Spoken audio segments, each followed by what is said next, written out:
Hello friends, स्वागत है आप सभी का अपने यूट्यूब चैनल नमन प्यार जी के जीएस पर। तो दोस्तों, आज का ये वीडियो हम इस टॉपिक से लेकर आए हैं जिस टॉपिक से आपका हर शिफ्ट में एक न दो प्रश्न आपका बन रहा है। जैसा कि आज का जो टॉपिक है हमारा, पहला है शास्त्रीय भाषा और दूसरा है शास्त्रीय नृत्य। तो इन दोनों टॉपिक से एक एक प्रश्न है जो कि दोस्तों और आपका हर शिफ्ट में बन रहा है। तो वीडियो को अगर आप पूरा देख लेते हैं तो अब विश्वास कीजिए कि आपका 1 से 2 नंबर आपका कंफर्म आपका आने ही वाला है। तो चलिए वीडियो को शुरू करते हैं, लेकिन उससे पहले अगर इस चैनल पर नए हैं तो चैनल को सब्सक्राइब कर लीजिएगा, क्योंकि इसी तरह से आपका टॉपिक वाइज जो वीडियो है जहां से प्रश्न आपका बन रहा है उससे रिलेटेड आपका वीडियो आते रहेंगे। तो चैनल को सब्सक्राइब कर नोटिफिकेशन को ऑन कर लीजिएगा। तो चलिए शुरू करते हैं। तो दोस्तों, तो पहला देखते हैं आपका शास्त्रीय भाषा। तो शास्त्रीय भाषा दोस्तों पहले कहते किसको हैं? तो बस उस भाषा को कहते हैं जो कि दोस्तों आपका लुप्त हो गया है या लुप्त होने के कगार पर है, उस भाषा को आपका शास्त्रीय भाषा कहा जाता है। आइए बात करें कि ये किस मंत्रालय के अंतर्गत आता है। तो ये आपका संस्कृति मंत्रालय के अंतर्गत आता है। कोई तो मंत्रालय होगा ना कि जो कोई भाषा को आपका शास्त्रीय भाषा का दर्जा दिया गया है। हिंदी को क्यों नहीं दिया गया है? क्योंकि हिंदी अभी आम बोलचाल की भाषा है, इसको बहुत सारे लोग बोलते हैं। संस्कृत को दिया गया है क्योंकि संस्कृत बहुत कम है लोग बोलने वाले हैं, ये लुप्त होने वाला है भाषा, इसलिए आपका संस्कृत को दिया गया है। इस तरह से ये आपका एक मंत्रालय होता है, संस्कृति मंत्रालय, जिसके माध्यम से आपका जो भाषा होता है उसको शास्त्रीय भाषा का रूप दर्जा दिया जाता है।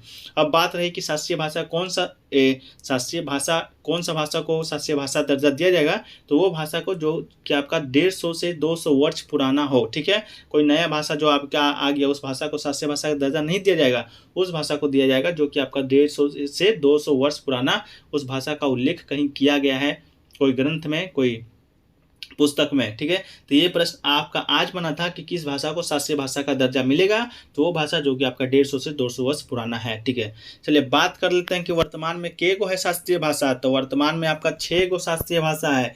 कौन कौन? तो तमिल है, तेलुगु है, कन्नड़ है, तमिल है, संस्कृत है, कन्नड़ है, तेलुगु है, मलयालम है और ओडिया है। चलिए बात करें कि तमिल को कब जोड़ा गया था। तो आपका पहला जो भाषा है जो संस्कृति मंत्रालय के द्वारा जोड़ा गया था शास्त्रीय भाषा में, वह आपका तमिल ही था, जो कि दोस्तों आपका 2004 ईस्वी में जोड़ा गया था। बस उसके 1 साल बाद आपका संस्कृत को जोड़ा गया जो कि 2005 ईस्वी में जोड़ा गया। उसके 3 साल बाद कन्नड़ को जोड़ा गया, जो कि 2 भाषा को जोड़ा गया था आपका, कन्नड़ और तेलुगु को 2008 में जोड़ा गया था। और आपका जो 5वां भाषा है मलयालम, जिसे आप 2013 में जोड़ा गया था, और ओडिया है जिसे 2014 में जोड़ा गया था। ये प्रश्न दोस्तों आपका बना है कि तमिल को कब जोड़ा गया है, संस्कृत को कब जोड़ा गया है और ओडिया और मलयालम को कब जोड़ा गया है। तो कन्नड़ और तेलुगु से आपका अभी प्रश्न नहीं बना है, तो आपका आने वाले शिफ्ट में पक्का बनेगा, आप लिख के हमसे ले सकते हैं। चलिए अब बात करिए शास्त्रीय भाषा है वो कौन सी अनुसूची में शामिल है। तो ये आपका 8वीं अनुसूची में शामिल है। 8वीं अनुसूची में आपको मालूम होगा कि कुल कितना भाषा है। तो कुल आपका 22 भाषा है। ठीक है, आपका ये मिसप्रिंट है, कुल 22 भाषा है आपका 8वीं अनुसूची में। बात करिए कुल है, लेकिन मूल कितना था? कुल और मूल में आपका ये डिफरेंस है कि जब संविधान बना था तो उस समय कितना भाषा था? तो उस समय आपका 14 भाषा था। ठीक है, अब कुल कितना है? तो आपका 22 भाषा है। तब मूल आपका 14 था, कुल आपका 22 है। अब बात करें कि जब संविधान बना था उस समय तो 14 ही था, लेकिन 22 कैसे हो गया? तो इसका एक प्रक्रिया है, संविधान संशोधन का प्रक्रिया, जो कि दोस्तों उसी के माध्यम से, और जो आपका 8 भाषा है उससे आपका 8वीं अनुसूची में जोड़ा गया था। तो पहला संविधान संशोधन आपका हुआ था 21वां संविधान संशोधन, जो कि आपका 1967 ईस्वी में हुआ था। ठीक है, तो इसी दौरान आपका जो सिंधी भाषा है उसको आपका 8वीं अनुसूची में शामिल किया गया था, जो कि 15वां भाषा था। चलिए इसके बाद दोस्तों आपका 71वां संविधान संशोधन हुआ था 1992 ईस्वी में। ठीक ना, तो उसके माध्यम से आपका 3 भाषा को जोड़ा गया था। तो 3 भाषा को याद करने का एक छोटा सा ट्रिक है जिसे आप रोज यूज करते हैं खाने में, नमक। ठीक है, नमक को आप याद रखिएगा। न से आपका हो जाएगा नेपाली, म से मणिपुरी और क से हो जाएगा कोकनी। तो ये तीनों भाषा को याद रखने का शॉर्ट ट्रिक है आपका नमक। ठीक है, अगला जो है कि 72 आपका कब जोड़ा गया था। तो अगला है 92वां संविधान संशोधन हुआ था आपका 2003 ईस्वी में। ये आपका 2003 92वां संविधान संशोधन आज पूछा गया है, आज के डेट में। आज कितना डेट है आपका? 22 सितंबर को पूछा गया है 3rd शिफ्ट में कि मैथिली और संथाली को किस संविधान संशोधन के तहत जोड़ा गया है या किस वर्ष जोड़ा गया है, तो ये आपका 2003 में जोड़ा गया था। 92वां संविधान संशोधन के अंतर्गत कौन कौन भाषा, 4 भाषा को जोड़ा गया था। कौन कौन, तो बोडो, डोगरी, मैथिली और संथाली। ठीक है, ये 4 भाषा को 2003 में जोड़ा गया था। 3 भाषा को 1992 में जोड़ा गया था। एकमात्र सिंधी को 1967 में जोड़ा गया था।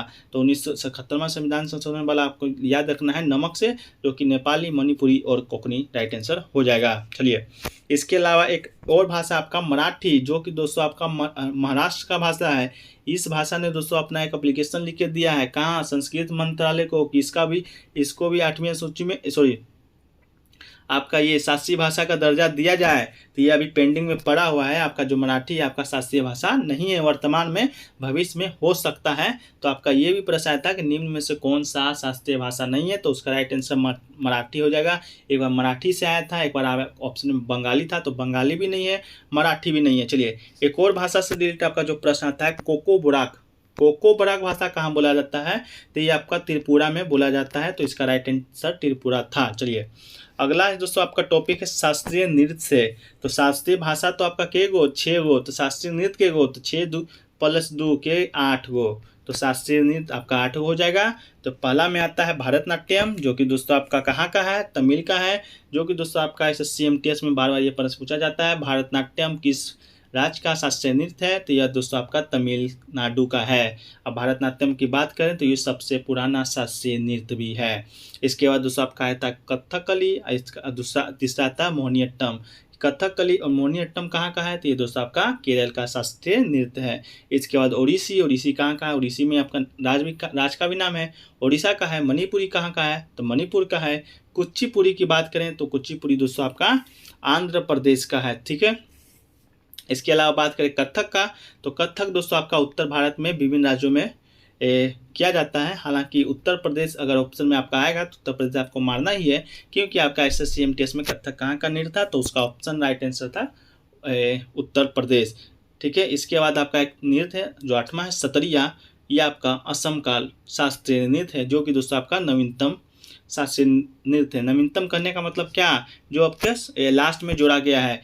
ठीक है, इसके अलावा आप शास्त्रीय भाषा में नवीनतम कौन सा भाषा है, तो उड़िया है, जो कि 2004 में। और शास्त्रीय नृत्य में कौन सा है, तो आपका सतरिया नृत्य है। तो दोस्तों ये रहा आपका शास्त्रीय भाषा और शास्त्रीय नृत्य से संबंधित सभी टॉपिक को इसमें कवर किया गया है, जिससे प्रश्न आपका आते हैं और आगे आने की संभावनाएं हैं। तो मिलते हैं दोस्तों ऐसे ही नेक्स्ट वीडियो में। जब तक के लिए जय हिंद, जय भारत। और चैनल को सब्सक्राइब जरूर कर लीजिएगा, नोटिफिकेशन को साथ साथ ऑन कर लीजिएगा।